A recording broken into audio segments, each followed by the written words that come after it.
Guys, এই যে সন্ধ্যা হয়ে গেল, এই টাইমে এখন ছাদে আসলাম গাছ লাগানোর জন্য।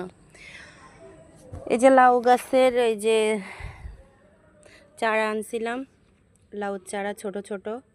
এই যে আমার ছাদের বালতিতে রাখা সেই মাটিগুলোতে লাগাবো, কারণ আমি ছাদে গাছ লাগানোটা বেশি পছন্দ করি। আমার আম্মু অবশ্য পছন্দ করে না, আম্মু বেশিরভাগ ওই যে খেতে পছন্দ করে। আম্মু রুখছে, অনেক গাছই রুখছে, তারপরেও আমার শখ আমি ছাদেই লাগাই।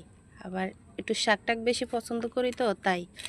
তো এই যে আমি এখন এই বালতির ভিতরে এই লাউ গাছের চারাগুলা লাগাবো।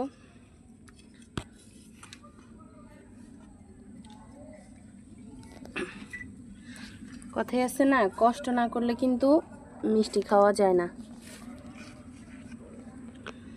ঠিক তেমনই, কষ্ট না করলে মিষ্টি খাওয়া যায় না, কথাটা কিন্তু বাস্তব।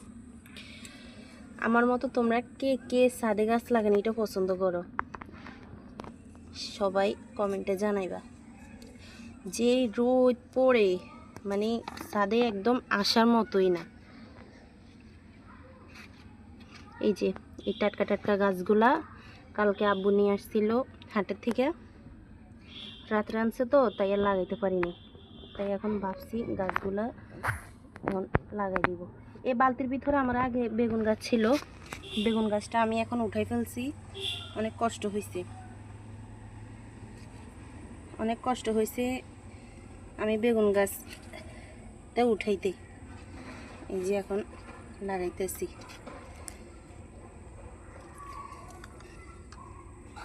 জানি না গাছগুলা জিগবে কি না বা হবে কি না। তো এই যে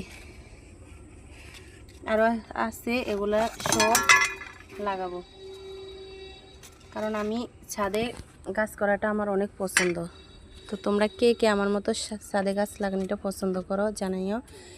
এই যে পাতাগুলো পাইকে গেছে, এক রাতে কি অবস্থা হয়েছে দেখছেন।